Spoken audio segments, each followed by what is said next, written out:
Hello everybody, welcome to compound intervals. So compound intervals refer to intervals that are greater than an octave. So we worked on a lot of exercises, a lot of examples that is within an octave, and that's crucial. For example, I have C, D, E, F, G, A, B, so pretty much a C major scale here. And we know this, right? We know this part. So root, or the first note, okay, root, major, second, third, fourth, fifth, sixth, seventh, okay? If we were to continue, the notes would simply go higher, and this guy, the C here, is an octave above this one here. This D here is an octave above this one here. This E, an octave above this E, so on and so forth. Interval-wise, it's going to be like this. So this C here will be an 8.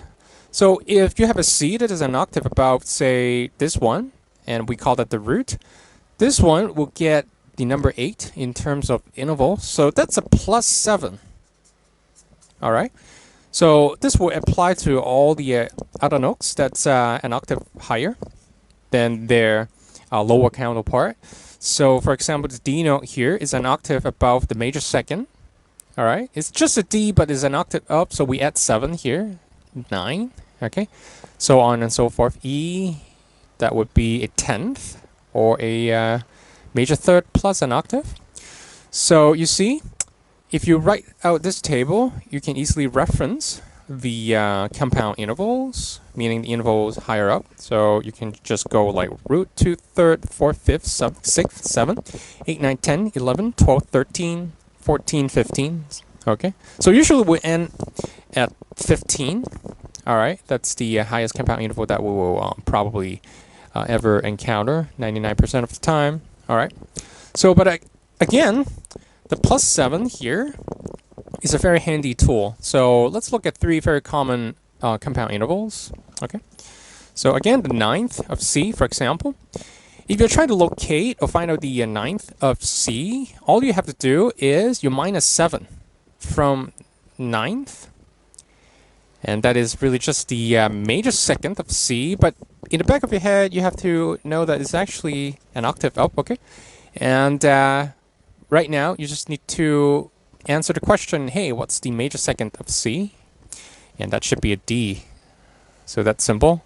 But again, in the back of your head, think an octave up, because we're talking about compound interval here. And you have to go up an octave.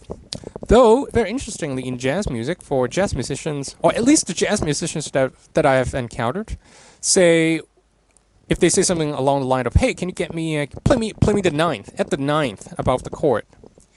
They're usually referring to either case, so it can be a, major second or a major 9th. So depending on the musical context, right, that's the right phrase. It depends on the musical context. So, like for experienced players, they just say, "Hey, get me the 9th." For example, for some reason, jazz musicians always refer to the almost always refer to the major second as the major 9th, or just the 9th. Okay, so but of course, it depends on the musician, and also it depends on the musical context. But it shouldn't be too difficult to figure out on the spot, right? So, anyway, moving on. 11th of C.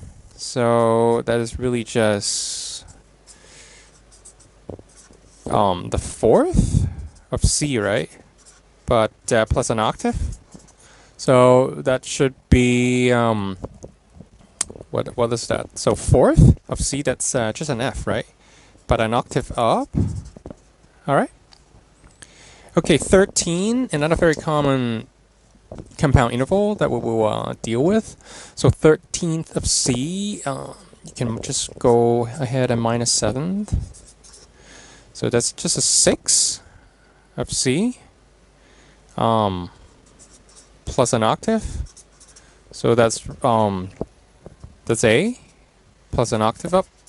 Okay, cool. So these are simple cases, and this video is just an introduction to compound interval, and we will deal with the nitty-gritty in the coming videos. Okay, so see you there.